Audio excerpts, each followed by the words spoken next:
चलिए शुरू करते हैं आज बड़ा ही इंपॉर्टेंट चैप्टर डी ब्लॉक के तत्व।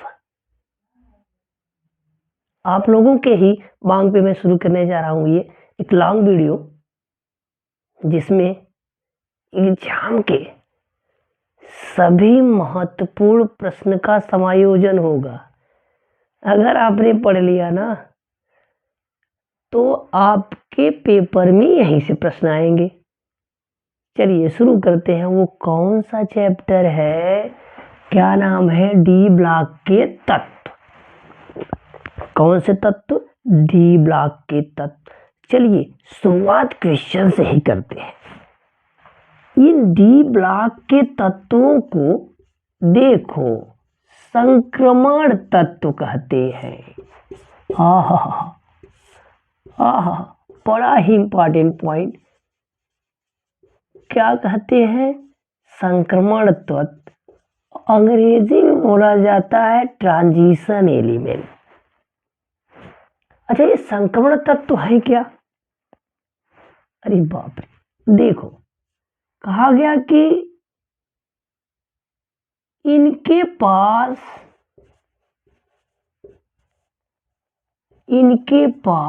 पास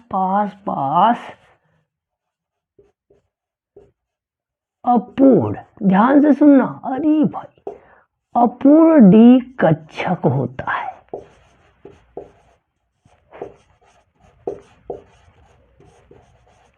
लो, क्या कह दिया गया? अपूर्ण डी कक्षक होता है। अच्छा, ये अपूर्ण डी कक्षक क्या होते हैं? ये अपूर्ण डी कक्षक क्या होते हैं तो सुनो। ये होता है द्वीपकोश। द्वीपकोश में होते हैं 5 कक्षक। हम कुछ इस तरह बनाते हैं, ऐसे बना लीजिए। एक कक्षक में 2 इलेक्ट्रॉन भरते, एक सीधा एक उल्टा। चलो, अपूर्ण क्या होता है समझते हैं। पूर्ण, अपूर्ण। पूर्ण मतलब पूरा भर जाए। अगर एक में 2 हैं तो 5 में क्या हो जाए? 10। तो पूर्ण अपूर्ण का मतलब समझ गए ना। पहला इलेक्ट्रॉन आया अपूर्ण, दूसरा आया अपूर्ण, तीसरा अपूर्ण, चौथा अपूर्ण, पांचवा अपूर्ण, तो छठा, सातवां, आठवां, नौवां तक क्या है? अपूर्ण है। यहाँ तक क्या है अभी भैया? देखो क्या है? अपूर्ण। अगर हम पूरा भर देते हैं, चलो पूरा भर देते हैं, पूरा भर दिए, ये है पूर्ण। तो कहा जा रहा है अपूर्ण डी कक्षक हो। अपूर्ण डी कक्षक हो। अपूर्ण डी कक्षक से क्या अर्थ निकला? D1 से कहां तक हो? D9 तक। चलिए, ट्रांजिशन एलिमेंट की पहचान क्या हो गई? इनके पास क्या होता है? अपूर्ण डी कक्षक। अच्छा आओ, चलो और देखते हैं। दूसरा क्या कहा जाता है? ये यस व पी, ध्यान सुनना, यस व पी ब्लॉक के मध्यवर्ती गुणों को प्रदर्शित करते हैं। लो भैया, एक पॉइंट और आ गई। ये तमाशा देखो, क्या कह दिया? मध्यवर्ती गुणों को प्रदर्शित करता है। अब ये मध्यवर्ती गुण क्या है, इसको सुनो। देखो, ये जो यस ब्लॉक वाले होते हैं, ये धन विद्युती होते हैं, धनायन बनाते हैं। कैसे होते हैं? धन विद्युती तत्व होते हैं और धनायन बनाएंगे। और ये जब यौगिक बनाएंगे तो कैसे यौगिक बनाएंगे? आयनिक यौगिक। ये भी देख लो। अच्छा ठीक है, ये भी पहचान लिए हम लोग। अगला पॉइंट देखो, और ये पी ब्लॉक वाले जो होते हैं वो ऋण विद्युती होते हैं। कैसा हो जाएंगे? ऋण विद्युती हो जाएंगे। अच्छा, ऋण विद्युती हो जाएंगे जब, तो हम क्या कहेंगे, ये ऋणायन बनाएंगे। आहा, क्या बना सकते हैं, ऋणायन बना सकते हैं, या साझेदारी करके इन शब्दों को हटाकर हम कह सकते हैं सहसंयोजी यौगिक, सह संयोजी यौगिक बनाते हैं। लो भैया, ये भी सही हो गया कि हम डिफिनीशन क्या देंगे, कॉपी पेन ले लो, कॉपी पेन लो, इसका स्क्रीनशॉट तो लेंगे ही, लेकिन कॉपी पेन में लिखते रहिएगा आप लोग। कहीं कैसे वे तत्व जिनके पास अपूर्णी कक्षक होता है और यस और पी के मध्यवर्ती गुणों को प्रदर्शित करते हैं, संक्रमण तत्व कहलाते हैं। चलो ठीक है, मान लिए, ऐसी बात क्लियर है। अब बात आ जाते हैं हम लोग कि कहाँ जान पाए संक्रमण तत्व है, कहाँ जान पाए संक्रमण तत्व नहीं है। तो जो डी ब्लॉक होता है उसकी कुल 4 श्रेणियां होती हैं, 4 श्रेणियां होती हैं। कौन कौन, ध्यान से सुन लो, कौन कौन। पहला कहते हैं 3D श्रेणी, फिर कहेंगे 4D श्रेणी, फिर कहेंगे 5D श्रेणी, फिर क्या आ जाएगा 6D श्रेणी। ये जो 3D श्रेणी होती है ये एटॉमिक नंबर 21 से स्कैंडियम से जिंक तक 30 तक होती है। ध्यान से सुनना, बड़े ध्यान से सुनना। और फिर जो दूसरा होता है वो 39 से 48 तक होता है कैडमियम। फिर तीसरी जो होती है La होता है 57 लैंथनम। फिर ये 72 से HF से मरकरी तक होता है 80 तक। इस पे चर्चा नहीं करेंगे, हमारा सिलेबस कहता है कि मेन क्या है, ये 3D श्रेणी है। क्या है, 3D श्रेणी है। अच्छा आओ, अब बात हम लोग चेक जब करेंगे तो ये जिंक, कैडमियम और मरकरी संक्रमण तत्व नहीं है, संक्रमण तत्व नहीं है। लो भैया, जब संक्रमण तत्व नहीं है तो क्या कारण है, आओ वो भी चेक कर ले। कहा गया लो पूर्ण डी कक्षक, पूर्ण क्या होता है, डी कक्षक होता है। लो पूर्ण डी कक्षक मतलब क्या होगा, D10 में होंगे, तो कारण बता लेंगे ना, पूर्ण डी कक्षक होता है, इसलिए संक्रमण तत्व नहीं कहते। लो एक बात आ गई ये, तो दूसरी बात सुनो, ये देखो तमाशा, अगर ये डी है भरा हुआ है, संक्रमण तत्व नहीं है, तो इन्हें क्या कहेंगे, एक नया नाम दिया गया। देखो क्या कहते हैं, अप्रारूपी संक्रमण तत्व। लो कौन कौन है, जिंक,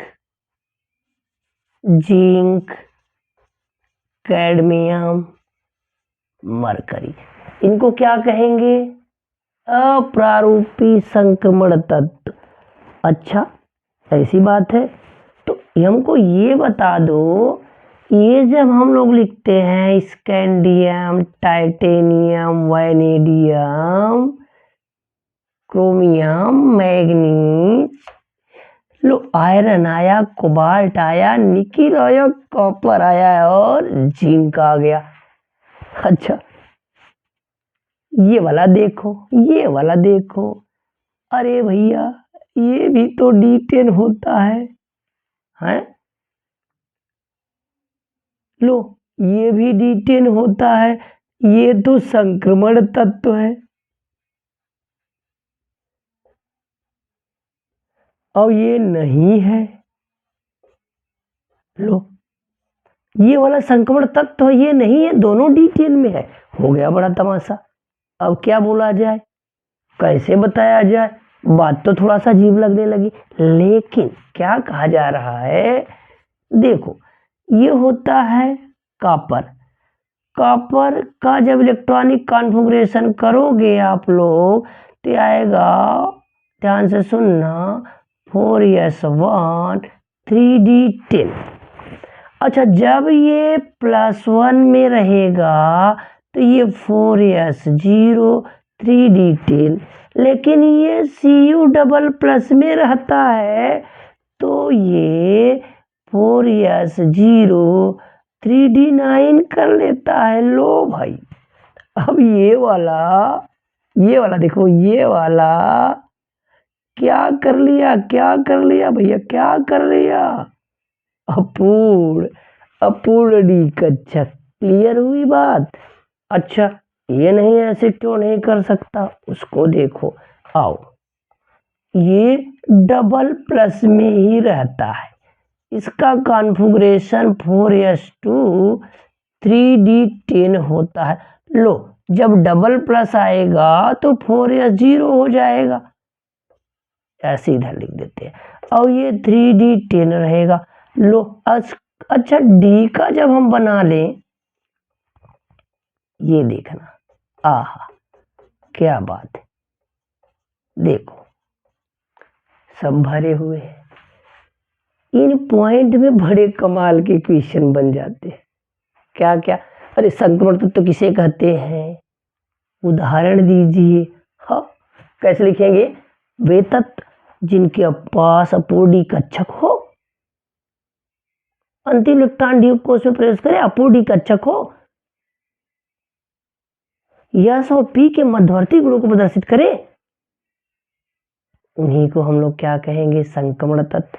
अच्छा ठीक है, कारण पूछेगा, जिंक कैडमियम मरकरी संक्रमण तत्व नहीं है, क्यों? अरे लिख दो, क्या? पूर्ण कक्षक होते हैं। चलो ये भी आ गया। अच्छा, अब बात आ गई, अरे कॉपर जिंक दोनों D10 होते हैं भैया, अब क्या करोगे? तो देखो, चेक करो, जिंक डबल प्लस में रहेगा, D10 रहेगा, इसके आगे नहीं बढ़ेगा। लेकिन ये कॉपर सिंगल प्लस देगा तो D10 में रहेगा, डबल प्लस में आ जाता है तो D9 कर लेता है। लो, अपूर्णी कक्षक तो क्या निकला? संक्रमण तत्व निकला। चलिए, बातें समझ में आई हैं आपको? स्क्रीनशॉट लीजिए, मैं सामने से हट रहा हूं।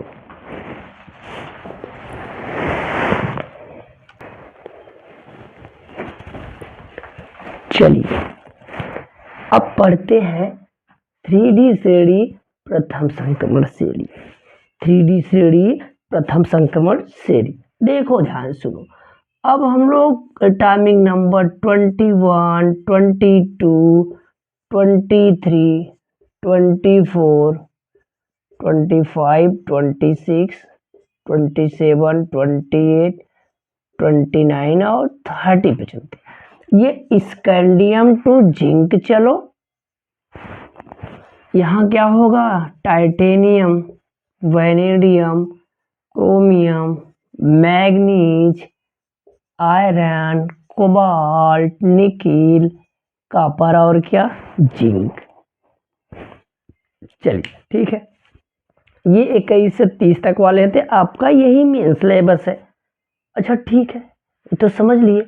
आपने क्या देखा है, जिंक जो होता है वो संक्रमण तत्व नहीं है, बाकी सभी क्या है? संक्रमण तत्व है। तो इनको संक्रमण तत्व कहते हैं। इसे क्या कहेंगे? अप्रारूपी संक्रमण तत्व। अप्रारूपी संक्रमण तत्व, ध्यान से सुनो। अब पूछा जाता है क्वेश्चन, जिंक 3D श्रेणी के तत्वों से अलग भिन्न होता है, क्यों? भिन्न होता है क्यों? लो, जिंक से पूछ लेगा, क्या लिख लो? ये अयुग्मित इलेक्ट्रॉन नहीं होते हैं, अयुग्मित इलेक्ट्रॉन नहीं होते हैं। पूर्ण क्या होता है? डी कक्षक। संक्रमण तत्व के अंतर्गत नहीं आता है। संक्रमण तत्व नहीं है। ये इनके लक्षण हो सकते हैं। ये सफेद रंग प्रदर्शित करता है। 18 इलेक्ट्रॉन सिस्टम में आ जाता है और ज्यादा अस्थायी हो जाता है।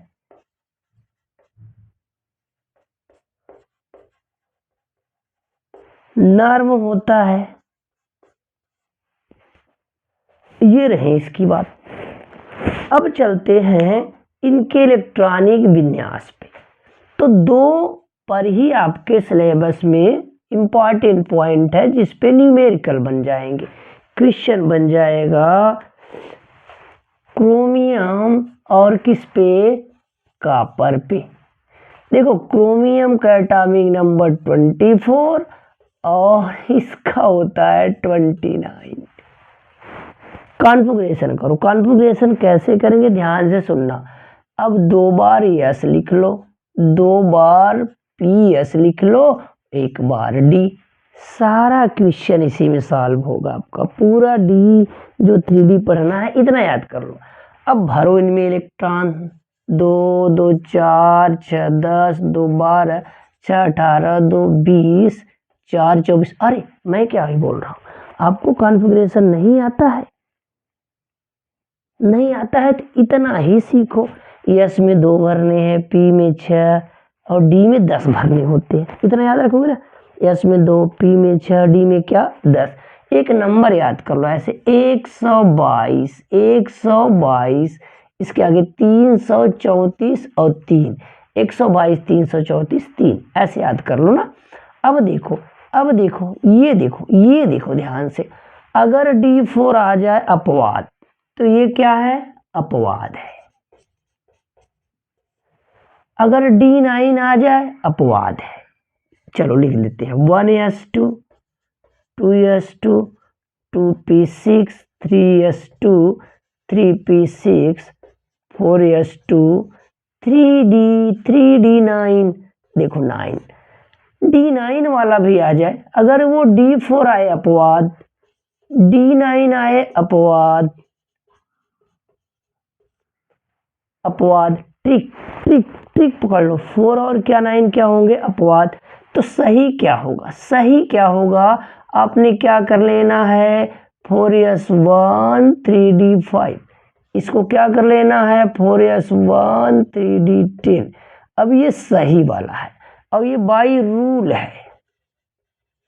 ये दोनों कैसे हैं? बाई रूल है और ये क्या है? वास्तविक है। ऐसा देखा गया। वास्तविक एक्चुअल है। ट्रिक क्या कहा? ध्यान से सुनना। ट्रिक क्या कह रहा है? D4 आ जाए, D9 आ जाए तो ये सब क्या होंगे? अपवाद। आपके एग्जाम में इन्हीं का कॉन्फ़िगरेशन पूछने वाला है। क्रोमियम और कॉपर का इलेक्ट्रॉनिक विन्यास लिखिए। तो क्या करने याद करेंगे? D4 और D9, D4 और D9 लिख लेंगे ना। बस इन्हीं दो का कॉन्फ़िगरेशन याद रखो, काम आपके बोर्ड के एग्जाम का हो जाएगा। अच्छा लग रहा है ना? चलिए स्क्रीनशॉट लीजिए, अगले टॉपिक पर चलते हैं।